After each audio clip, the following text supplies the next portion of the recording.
तो दोस्तों ये वीडियो बहुत इंपॉर्टेंट वीडियो होने वाला है। वीडियो को पूरा देखिएगा। इस वीडियो में काफ़ी सारे इंपॉर्टेंट पॉइंटर्स को हम डिस्कस करने वाले हैं और एक ज़बरदस्त इकोनॉमिक रिपोर्ट यहाँ पर आई है इंडिया को लेकर, वो भी आपके साथ में शेयर करने वाला हूँ।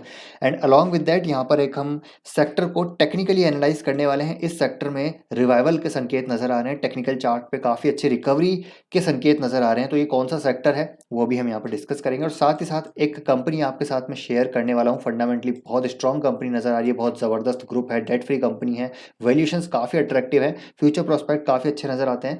तो वो भी हम एनालाइज करेंगे फंडामेंटली और टेक्निकली। तो वीडियो को पूरा ज़रूर देखिएगा। सबसे पहले मैं आपके साथ यहाँ पर एक डेटा और एक काइंड ऑफ रिपोर्ट यहाँ पर शेयर करना चाहूँगा जो आज ही के दिन यहाँ पर पब्लिश हुई है। मनी कंट्रोल की तरफ से अपडेट है। तो यूएन की रिपोर्ट के अनुसार देखिए यहाँ पर India remains a bright spot, economy expected to grow at 6.7% in 2024। तो जी हाँ, सो देखिए 6.7% ये जो नंबर है काफ़ी अमेजिंग नंबर है। तो इंडिया की जीडीपी यहाँ पर ज़बरदस्त नंबर्स के साथ ग्रो हो सकती है कैलेंडर ईयर 2024 में। और ये जो रिपोर्ट आ रही है यूएन की तरफ से, ये रिपोर्ट हमको आती हुई देखने को मिल रही है। यहाँ पर काफ़ी टाइम से हम देख रहे हैं, बात हो रही है इंडिया की एक स्ट्रक्चरल स्टोरी है और नंबर्स भी ये चीज़ रिफ्लेक्ट कर रहे हैं। अभी कुछ टाइम पहले आईएमएफ की रिपोर्ट के अनुसार भी 6.1% की ग्रोथ यहाँ पर एक्सपेक्टेड थी, लेकिन उन्होंने फिर थोड़ा सा यहाँ पर जो एक्सटर्नल डिमांड है और जो यहाँ पर इन्वायरमेंट है उसको लेकर बोला कि थोड़ी सी टेपर डाउन हो सकती है ग्रोथ। 5.8 या 5.9% के आसपास उन्होंने यहाँ पर नंबर जो है रिवाइज किया था। लेकिन जस्ट उसके बाद आरबीआई की तरफ से स्टेटमेंट आया था कि आईएमएफ ने यहाँ पर देखिए जो नंबर पेश किया उसमें कुछ एरर हो सकती है, रियल नंबर्स यहाँ पर सरप्राइज कर सकते हैं सबको। तो आरबीआई काफ़ी यहाँ पर कॉन्फिडेंट नज़र आता है इंडिया को लेकर और इंडिया की स्टोरी को लेकर। और बाहर की जो एजेंसीज हैं वो सभी यहाँ पर देखिए काफ़ी अच्छी ग्रोथ रेट एक्सपेक्ट कर रहे हैं इंडिया से। और इंडिया सबसे तेज ग्रो होने वाली कंट्री बनेगी अगले आने वाले 1-2 सालों में, एज पर डिफरेंट रिपोर्ट्स यहाँ पर मैं बात कर रहा हूँ। 5.8% 2023 का है, क्योंकि अभी भी जो एक्सटर्नल एनवायरनमेंट है वो अभी यहाँ पर काफ़ी आप कह सकते हैं कि थोड़ा सा वीक है। इंटरेस्ट रेट की बात कर लें, चाहे डिमांड की बात कर लें, एक्सटर्नल डिमांड, हालांकि देखिए डोमेस्टिक डिमांड इंडिया की अभी भी काफ़ी अमेजिंग है। तो उसको लेकर यहाँ पर ये जो है नंबर्स हमको देखने को मिल रहे हैं। आप ये रिपोर्ट पढ़ना चाहते हैं तो पूरी पढ़ सकते हैं, मनी कंट्रोल पे ये रिपोर्ट आपको देखने को मिल जाएगी। तो यहाँ पर एक ज़बरदस्त इंडिया की स्टोरी अगेन कहना चाहूँगा। देखिए दोस्तों, अगर आप लॉस में भी हैं अपने पोर्टफोलियो में तो यहाँ पर जो लॉन्ग टर्म इन्वेस्टर्स हैं उनको फ़ायदा उठाना चाहिए। वैल्यूएशंस यहाँ पर अच्छी कंपनीज़ के, क्वालिटी कंपनीज़ के अट्रैक्टिव हो चुके हैं, उनको धीरे धीरे एक्यूमुलेट कीजिए।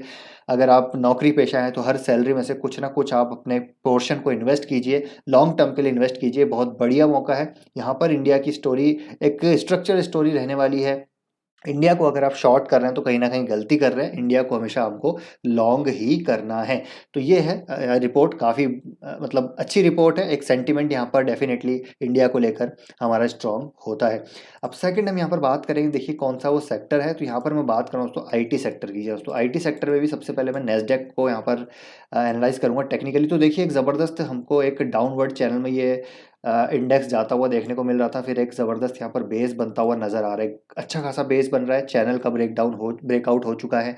वीकली चार्ट पे 50 day moving average, 200 day moving average के ऊपर यहाँ पर क्लोजिंग हो रहा है, कंसोलिडेट हो रहा है। तो यहाँ से मुझे लग रहा है ये वापस से नैस्डैक ऊपर की तरफ यहाँ पर मूव करेगा। जो बड़ी टेक जायंट कंपनीज हैं उनके नंबर्स भी यहाँ पर अच्छे आ रहे हैं। साथ ही साथ इंटरेस्ट रेट हाइक साइकिल जो है ऑलमोस्ट पीक यहाँ पर हो चुकी है। रिसेशन के जो फियर्स हैं अभी भी चल रहे हैं और इसीलिए इसी वजह से यहाँ पर थोड़ा सा अभी परेशानी है। ठीक है। और आईटी सेक्टर की बात की जाए तो हमारी जो आईटी कंपनीज है उनके नंबर भी अच्छा है। मैं अगर यहाँ पर लार्ज कैप कंपनीज की बात करूं तो ठीक ठाक नंबर उनके आए हैं, ऑर्डर बुक काफ़ी स्ट्रांग है। जो मिड कैप कंपनीज हैं और जो स्मॉल कैप कंपनीज हैं उनके तो नंबर यहाँ पर और भी अच्छे आते हुए नजर आ रहे हैं। अट्रिशन देखिए आप लगातार डाउन हो रहे हैं।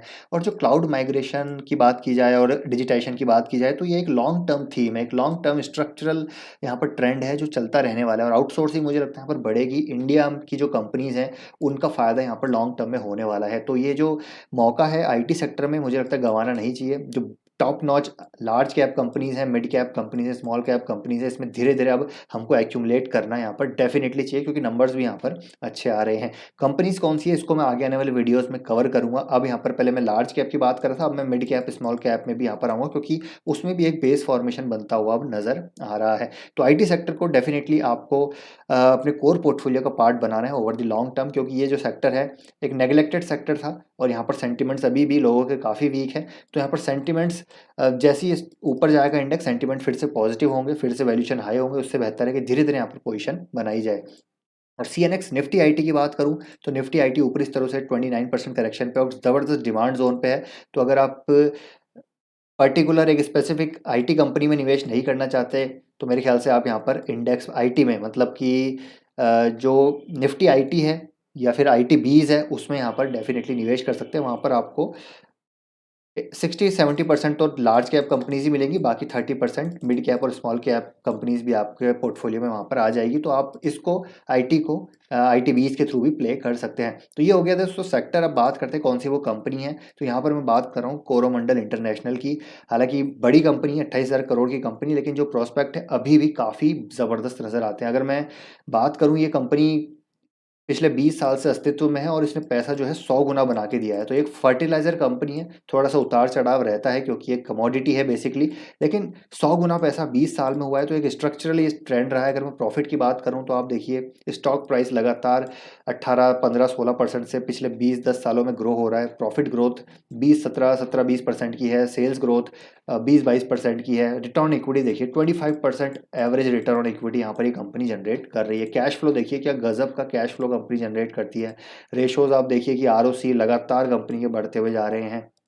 अच्छा खासा प्रमोटर्स है यहाँ पर और बेसिकली मुरुगप्पा ग्रुप की कंपनी है। तो ग्रुप की बात की जाए तो हम सभी को पता है कितना इंटेग्रिटी वाइज सबसे बढ़िया ग्रुप है ये मुरुगप्पा, जिसने वेल्थ बना के यहाँ पर जो माइनॉरिटी शेयर होल्डर्स है उनको यहाँ पर वेल्थ बना के दी है। चाहे कोई सी भी कंपनी मुरुगप्पा की आप ले लीजिए, वो यहाँ पर वेल्थ बना के दी है। तो कोरोमंडल भी उसी कैटेगरी की कंपनी है, डेट फ्री कंपनी है। वैल्यूशन देखिए 14 के पी पे स्टॉक ट्रेड कर रहा है। और अगर मैं इसका हिस्टोरिकल पी देखूँ तो 17 का पी है हिस्टोरिकल पी। अगर हम देखें मैक्सिमम मैं बात करूँ तो 16-17 का पी है और अभी ट्रेड कर रहा है 14 के पी पे। तो वैल्यूशन वाइज भी अभी काफ़ी रीजनेबल नज़र आता है। और यहाँ पर सबसे अच्छी बात क्या है कि आगे के प्रोस्पेक्ट जी, तो जो कोरोमंडल के प्रोस्पेक्ट है वो काफ़ी अच्छे यहाँ पर नजर आते हैं। फ्री कैश फ्लो हमेशा से कंपनी जनरेट करती हुई आ रही है और डिविडेंड यील्ड भी देखिए 1.22% के आसपास तो डिविडेंड यील्ड है। लॉन्ग टर्म में 1.25% की डिविडेंड यील्ड काफ़ी अच्छी होती है। अब यहाँ पर कंपनी की बात की जाए तो मुरुगप्पा ग्रुप की कंपनी है, तो यहाँ पर कोई डाउट नहीं होना चाहिए हमको। कंपनी में इंटेग्रिटी की बात की जाए, पैशन की बात की जाए, क्वालिटी की बात की जाए, तो मैनेजमेंट काफ़ी ज़बरदस्त यहाँ पर नज़र आता है। और company rating stand point of view से बात की जाए तो गजब की कंपनी की रेटिंग हमेशा से यहाँ पर हमको देखने को मिलती है। अब यहाँ पर देखिए इसके पास जो एक्सपर्टीज़ है या फिर आप कह सकते हैं कि जो मार्केट लीडरशिप है वो कई सारे सेगमेंट में है। तो फॉस्फेटिक फर्टिलाइजर कंपनी में लार्जेस्ट है, ठीक है, मार्केट लीडर है स्पेशलिटी न्यूट्रिएंट्स में।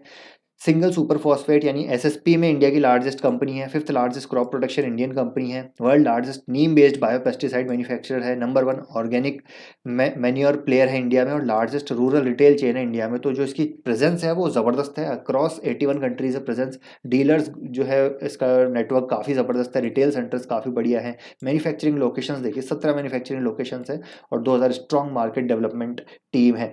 अब ये जो कंपनी है जो इसका पोर्टफोलियो है वो भी देखिए क्या गजब का। फर्टिलाइजर में ऑलरेडी मार्केट लीडर है, स्पेशली न्यूट्रिएंट्स में मार्केट लीडर है, क्रॉप प्रोटेक्शन में मार्केट लीडर है, ऑर्गेनिक बायोलॉजिक्स। तो ज़बरदस्त यहाँ पर आप देखिए कि प्रोडक्ट पोर्टफोलियो और सेगमेंट्स में ये कंपनी ऑलरेडी काम कर रही है। अब यहाँ पर एक चीज़ और दिखाना चाहूँगा आपको, वो देखिए क्रॉप प्रोटेक्शन में किस प्रकार की अपॉर्चुनिटी है। तो क्रॉप प्रोटेक्शन में मार्केट अपॉर्चुनिटी लार्ज है। जो इंडिया का कंजम्पशन है पेस्टिसाइड कंजम्पशन वो बहुत कम है as compared to Korea, USA, Japan, China, Taiwan. तो यहाँ पर एक ज़बरदस्त जो है पेनिट्रेशन हमको आगे बढ़ता हुआ देखने को मिलेगा। एक्सपोर्ट की बात की जाए तो 10% FY10 से लेकर FY22 तक ऑन एन एवरेज 10% CAGR से एक्सपोर्ट हमको ग्रो होता हुआ देखने को मिल रहा है। और एक मल्टी ईयर एक्सपोर्ट अपॉर्चुनिटी यहाँ पर एग्रोकेमिकल में हमको देखने को मिलती है, जहाँ पर एक PI इंडस्ट्रीज भी बहुत ज़बरदस्त कंपनी है, सुमिटोमो केमिकल। और फर्टिलाइजर्स में कोरोमंडल इंटरनेशनल ज़बरदस्त यहाँ पर फंडामेंटल्स के साथ अच्छे मैनेजमेंट, प्रोफेशनल मैनेजमेंट के साथ यहाँ पर कंपनी हमको देखने को मिलती है। अब यहाँ पर ट्रैक रिकॉर्ड की बात भी कर लेते हैं। तो देखिए ट्रैक रिकॉर्ड यहाँ पर देखिए आप इसका। रेवेन्यू फ्रॉम ऑपरेशंस 30% CAGR से पिछले 3 साल में। EBITDA 19% CAGR। पैट की बात करें 24% CAGR। ROC आपको देखिए लगातार इंप्रूव होता हुआ देखने को मिलेगा। EPS ग्रोथ लगातार इंप्रूव होती हुई देखने को मिलेगी। तो ये तो इसके एग्जिस्टिंग यहाँ पर जो है प्रोडक्ट हमने देखे, इसकी ग्रोथ देखी, लेकिन आगे ये कंपनी और निवेश कर रही है। जी हाँ, तो देखिए करीब 2000 करोड़ का इन्वेस्टमेंट कर रही है मुरुगप्पा ग्रुप की कंपनी। 2025 तक यहाँ पर ज़बरदस्त यहाँ पर जो है निवेश करने वाली है, जहाँ पर इसके ईल्ड्स हमको बढ़ते हुए देखने को मिलेंगे। यहाँ पर वेरियस सेगमेंट्स में ये कंपनी उतरती हुई नजर आएगी, इंक्लूडिंग स्पेशलिटी केमिकल। फर्टिलाइजर में तो ऑलरेडी ये काम कर ही रहे हैं, लेकिन साथ ही साथ यहाँ पर जो इन्वेस्टमेंट है इनका, उसकी वजह से इनकी अगले आने वाले कुछ सालों में ज़बरदस्त कैश फ्लो यहाँ पर जनरेट होते हुए नजर आएंगे। अब यहाँ पर देखिए मल्टीपल ग्रोथ अपॉर्चुनिटीज़ हैं। एक रिसर्च रिपोर्ट के अनुसार बात की जाए तो emerging business segments holds good potential and likely to be value creative. तो ये कंपनी देखिए क्रैम्स में भी उतरने वाली है, तो क्रैम्स में ये जो है इन्वेस्टमेंट करने वाली है। आप देखिए CDMO में भी उतरने वाली है, speciality industrial chemical business to be value creative. New molecules यहाँ पर ये लॉन्च करने वाले हैं जो कि इनके क्रॉप प्रोटेक्शन केमिकल्स हैं बेसिकली, तो इनका एक्सपोर्ट बिजनेस यहाँ पर इंप्रूव होगा और वैल्यूएशन रीजनेबल यहाँ पर नज़र आते हैं। तो ये सारी चीज़ें हैं जो इस कंपनी को अच्छा बनाती है। और टेक्निकली बात की जाए तो काफ़ी टाइम से स्टॉक कंसोलिडेट कर रहा है। आप देखिए यहाँ पर ये स्टॉक यहाँ पर एक ज़बरदस्त यहाँ पर एक रेजिस्टेंस था, फिर उसका ब्रेकआउट हुआ, उसके बाद स्टॉक में फिर नीचे की तरफ ये स्टॉक हमको आता हुआ देखने को मिला। अभी यहाँ पर एक कंसोलिडेशन के बाद स्टॉक अपने की moving averages 50 day moving average 200 day moving average के ऊपर ट्रेड कर रहा है। तो यहाँ पर ये स्टॉक मुझे लग रहा है अपने ऑल टाइम हाई तक बहुत जल्दी हमको जाता हुआ देखने को मिलेगा 1090 के आसपास। अभी करीब करीब 975 की प्राइस है। तो यहाँ पर इसको शॉर्ट टर्म के लिए भी प्ले किया जा सकता है और लॉन्ग टर्म के लिए भी इसको प्ले किया जा सकता है, क्योंकि ये कंपनी की बात की जाए तो देखिए फंडामेंटली काफ़ी अच्छी है। प्रॉफिट ग्रोथ मैंने आपको दिखाई दी, इस क्वार्टर के नंबर्स भी आए हैं। तो यहाँ पर नंबर्स थोड़े से वीक रहे हैं बिकॉज यहाँ पर जो रॉ मटेरियल इन्फ्लेशन था, जो इनपुट कॉस्ट है, उसकी वजह से प्रेशर यहाँ पर रहा है। एक्सपेंसेस बढ़ते हुए नजर आए हैं ईयर ऑन ईयर बेसिस पे, लेकिन ये वाला क्वार्टर थोड़ा सा वीक रहता है। मैं अगर सेल्स ऑपरेटिंग प्रॉफिट मार्जिन्स की बात करूं तो देखिए मार्च का क्वार्टर हमेशा से थोड़ा सा वीक ही यहाँ पर रहता है, लेकिन अगले 2 क्वार्टर हैं जून और सितंबर काफ़ी यहाँ पर मजबूत रहते हैं। प्रॉफिट की बात की जाए तो देखिए प्रॉफिट जून और सितंबर क्वार्टर में काफ़ी बढ़ जाता है, मार्च में कम रहता है, फिर अगले 2 क्वार्टर में काफ़ी ज़बरदस्त यहाँ पर तेज़ी मिलती है। तो अगले आने वाले क्वार्टर्स मानसून सीजन यहाँ पर जैसे ही पिकअप करेगा, कोरोमंडल इंटरनेशनल यहाँ पर हमको भागता हुआ देखने को मिल सकता है। तो इसको आप डेफिनेटली अपने रडार पे रख सकते हैं या फिर मेरे हिसाब से यहाँ पर बाय कर सकते हैं, क्योंकि स्टॉक ऑलरेडी यहाँ पर 100x हो चुका है। अभी भी 28,000 करोड़ का मार्केट कैप है, जो अपॉर्चुनिटी है वो बहुत बड़ी है। तो यहाँ पर ये स्टॉक जिस ग्रुप को बिलोंग करती है और जिस प्रकार से ये वैल्यू क्रिएट करते हैं बिजनेस को लेकर, मुझे लगता है 50,000 करोड़ की कंपनी भी यहाँ पर बन सकती है। तो ये है दोस्तों एक कंपनी, इसको आप आपका क्या ओपिनियन है इसके बारे में मुझे कमेंट करके ज़रूर बताइएगा। और डेफिनेटली यहाँ पर अभी एक अच्छी अपॉर्चुनिटी मुझे लग रहा है कि बन रही है कोरोमंडल इंटरनेशनल में। तो वीडियो पसंद आया दोस्तों, वीडियो को लाइक कीजिए, शेयर कीजिए, आपका ओपिनियन ज़रूर शेयर कीजिएगा और मिलते हैं आपसे नेक्स्ट वीडियो में। Till then take care, bye bye.